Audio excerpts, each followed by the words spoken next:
Willow Creek Springs presents Healthy Living with your host, Joe Grumbine.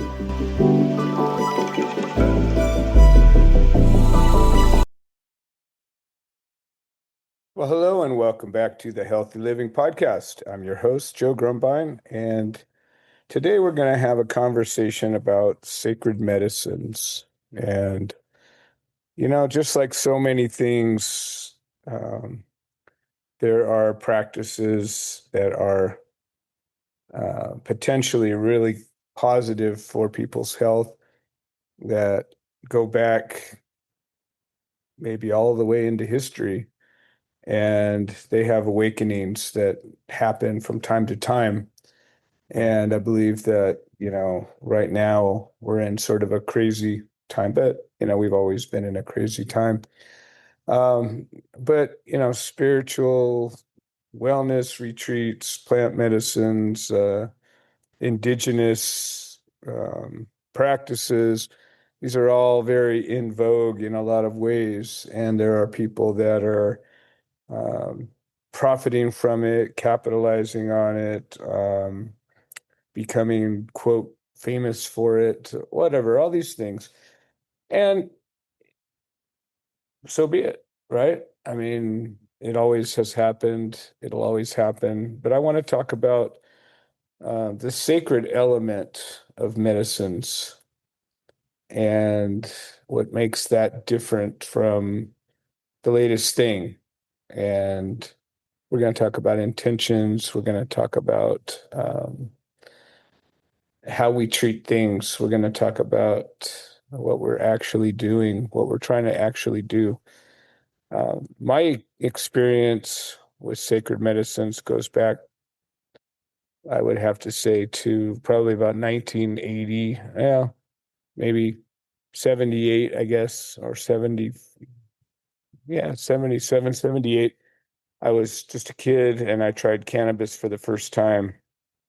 And that was my first experience with a sacred plant medicine. I didn't consider it to be sacred at the time. In fact, I didn't really know anything about what I was doing. I was influenced by a friend. Um, it seemed all right, it seemed fun. I tried it.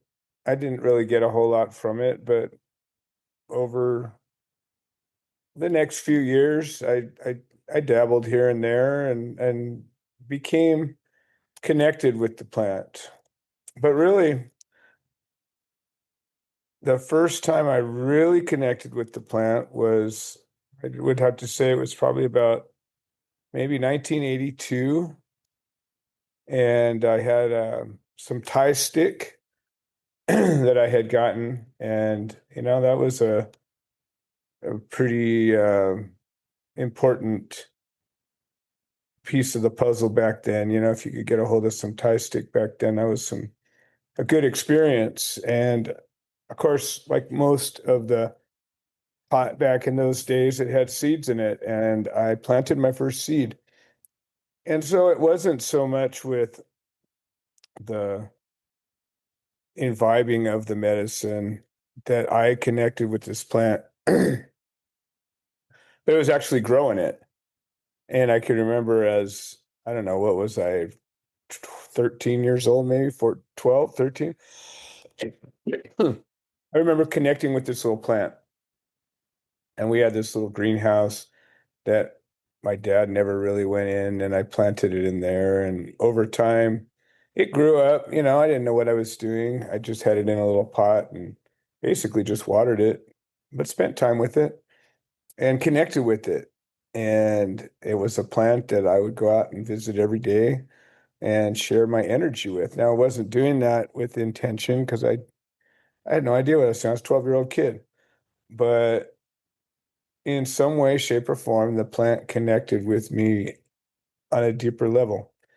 And I felt drawn to the plant. And I never even got a chance to harvest it or smoke it. My dad ended up finding it and killing it, and kind of broke my heart a little bit. But I planted another plant in another spot in the yard. We had a pretty big backyard and a lot of hiding places. And the next plant I grew turned out to be male, and I didn't know anything about male and female plants back then. I mean, this is, the early 80s. There wasn't all the information there is today. There was no YouTube, there was no computers, there was no internet, none of that. There was, a couple of books here and there, and I think Ed Rosenthal was a big deal back then. And but over time I learned and eventually found a mentor and learned how to really grow and got some good genetics and walked down that road. Um, and during that time, I experimented with a lot of different things. And when I talk about sacred medicines, I'm not just talking about plants. There are minerals involved in some medicines. There's animals involved in some medicines. It's not the sacredness of a compound isn't specific to it being a plant. And I know I work with a lot of plants for a lot of reasons. I make products with plants, and I think plants are a very amazing way that God puts together compounds in a way that we can use them. And so I am extremely prejudiced towards plants. I love plants. I have a botanical garden. I work with plants on many, many levels, but I don't hold them in higher regard than I do other things. For example, sunlight, minerals, animals, and other ways that uh, we can find, harvest, prepare medicines that can help us to heal. I dabbled around with just about every drug you can imagine. Even did a little laudanum back in my day, which is an opiate tincture, enough to know that I needed to keep away from that because it was just too darn lovely. And, there's a lot of plant medicines that can be deadly. And I think that's one of the reasons why dealing with the sacred aspect of it is so important. Because when we lose sight of that, we can take something that is powerful and could and should and often is used for good, but it can also cause harm without the thought, without the care, without the love, without the respect, without the sacred element being recognized. And even pot, even cannabis can be um, debilitating to some people. It can be devastating. It can cause problems. And I never wanted to see that. If anybody knows me, knows I've been a cannabis activist for 20 years.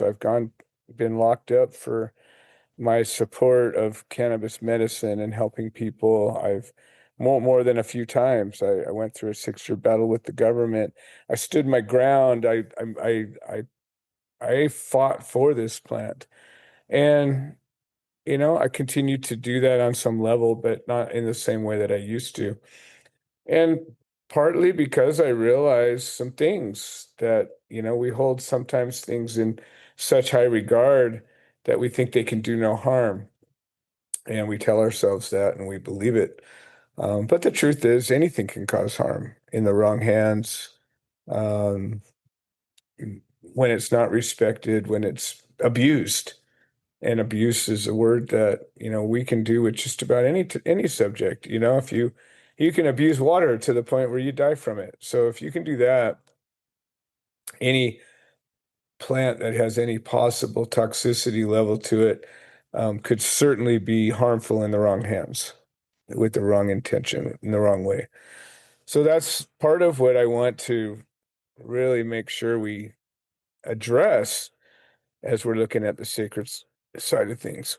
There are plants that people consider to be, um, problematic, like the coca plant, cocaine and all of the problems that it causes. But coca plant's a sacred plant if used correctly in the right hands, in the right way. There's a medicine that is made out of the leaf, and it's used as like a dip. You put it in your mouth and just kind of suck on it, and it can give you not a cocaine high at all, but a more of like a vitamin cleansing, energetic level of medicine that is so different from the chaotic, just wild energy that cocaine has when it's refined down to its pure form.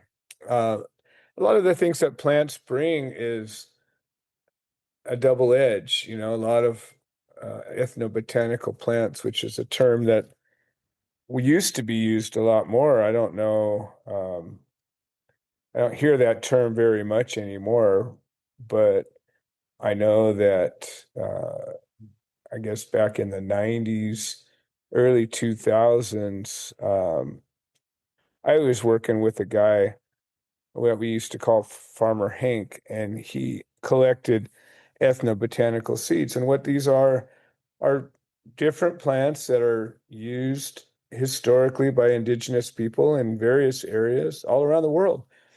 And there's hundreds and hundreds of these plants. I have a plant book called uh, Plants of the Gods or Food of the Gods, and it's a story of a number of different ethnobotanical plants. And what we find is that all around the world, different cultures have connected with the energies of different plants, and they've learned how to make extracts and to deal with these. A lot of plants will have multiple compounds in their whole form, and they'll have maybe a chemical compound that connects with certain receptors in your brain or um, causes you to feel or behave a certain way. But also, that same plant may have certain alkaloids that can be very toxic. And often there's a preparation that's necessary, whether it's, chewing this plant with that mineral or cooking it a certain way or blending it with other herbs or plants, or there's just so many different ways that things need to be prepared in some cases. And like, for example, I met a guy, this isn't all that long ago, maybe about 15 years ago or so, that was making DMT out of mimosa hostilis root. And he taught me how to make it. And it was a combination of a natural root bark and a chemical process to refine and purify it and ultimately cause these pure DMT crystals to settle out. And we made it, and I sort of learned how to do it. I didn't really take good notes because I thought we were gonna work together for years. I had a pretty powerful couple of experiences with it, but I can't say that I treated it in a sacred way, more of like a science experiment, more of an exploration, if you will. And in my life, I've been an explorer. I've been a curious individual, and I'd like to see what happens when you do certain things. And so I've used myself as a science experiment in many ways, and sometimes putting a spiritual element to it, other times not so much, just seeing what happens for the sake of seeing what happens. And I believe he approached it from a more reverent position than I did at the time. But I followed his lead. I did what he did, how he did it, and got a really powerful experience from it, and felt that it was transformative in some way. But again, I wasn't purposely connecting with spirit that way. I wasn't seeking to get closer to my creator or nature or any other thing like that, as sometimes we do. Um, Later on, the guy turned out to be a dick and just disappeared and got upset over some stupid thing. And I said, well, I probably not going to make that medicine anymore because it was connected to that. And even though, I'm not calling myself any kind of a shaman or a medicine man or anything like that, I'm a tinkerer is what I call myself. I make things that help people in the best way I can. I make my own medicine. I do things. I work on myself basically, and if I help other people, I do. But I don't run ceremonies or anything like that. That's not to say that I haven't and can't and that sort of thing. It's just not my place in this world right now. Um,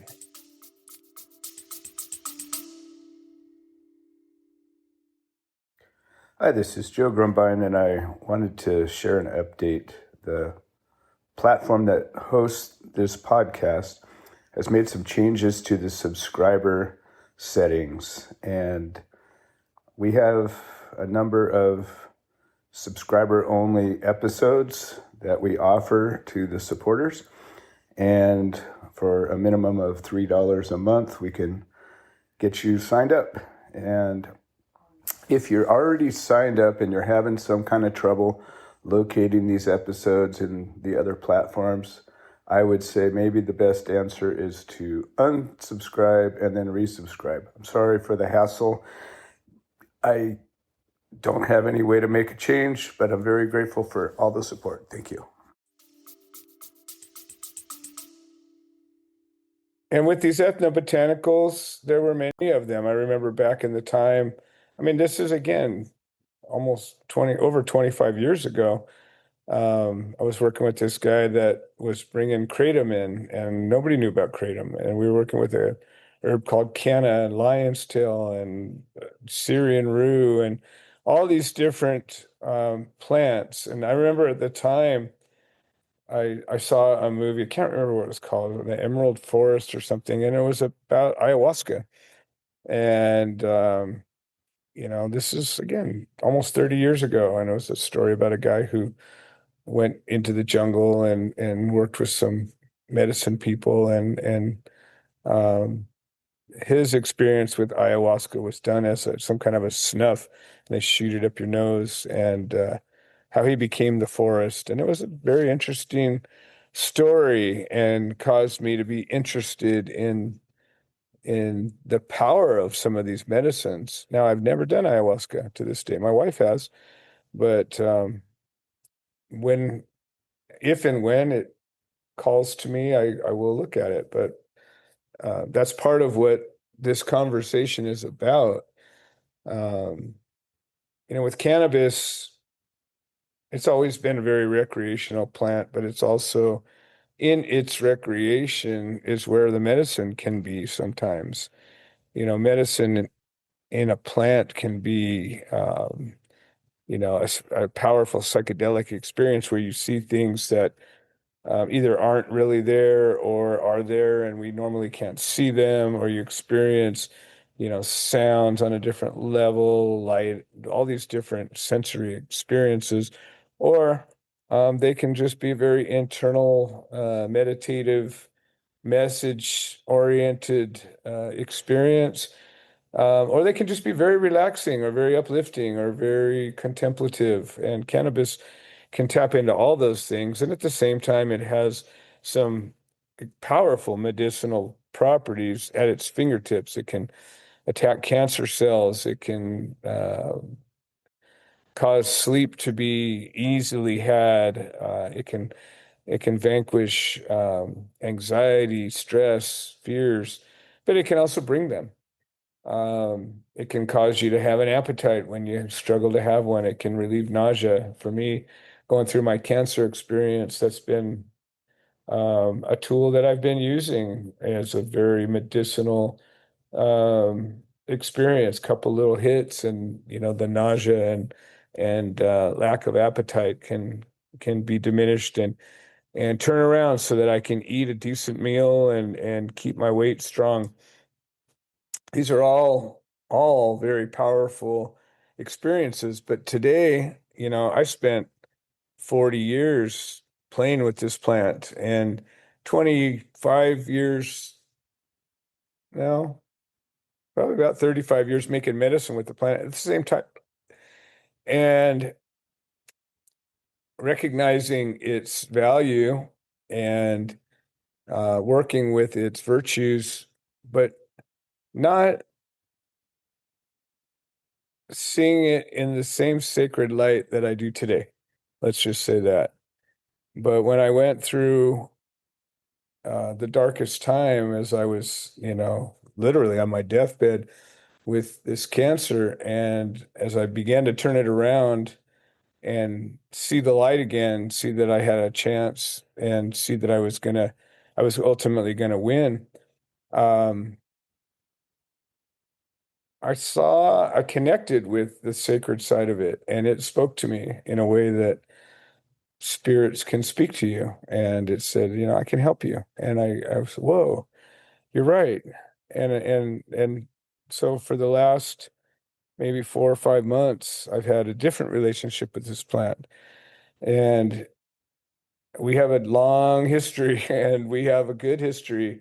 But I also had a little heartbreak, and it wasn't able to help me with some things that I thought it would. And I had to overcome that. And now I've connected with it in a spirit way that I see that it's things aren't necessarily good or bad.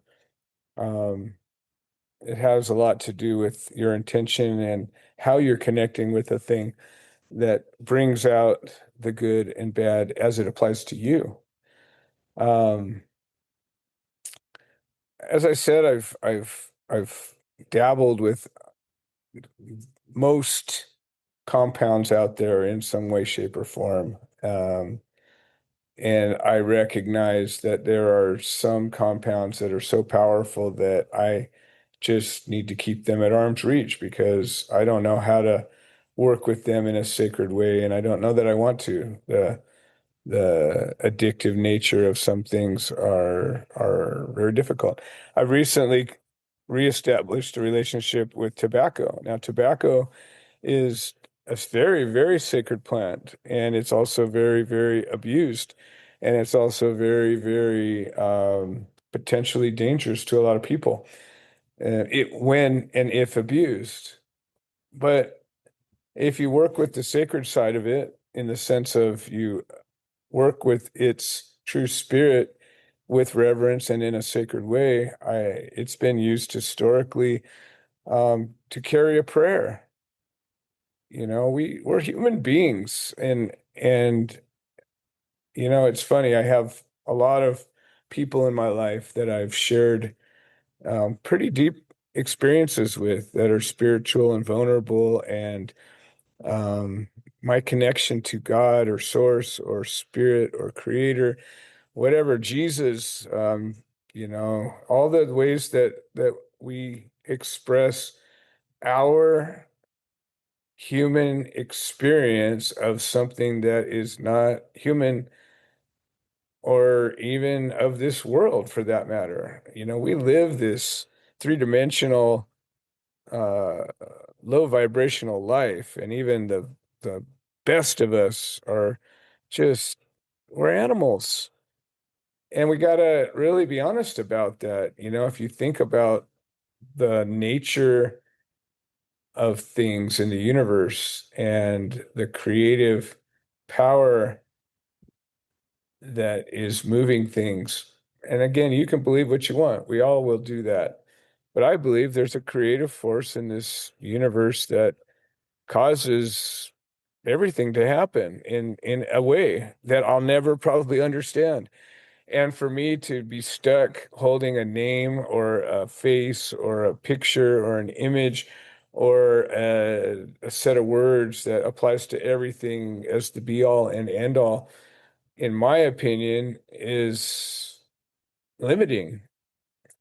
And I know for many, many people, it's good. It's enough.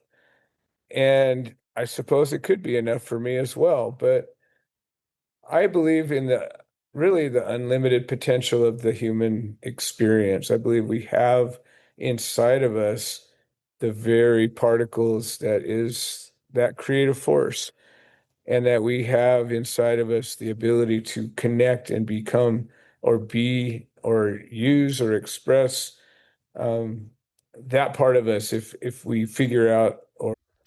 This has been another episode of the Healthy Living Podcast.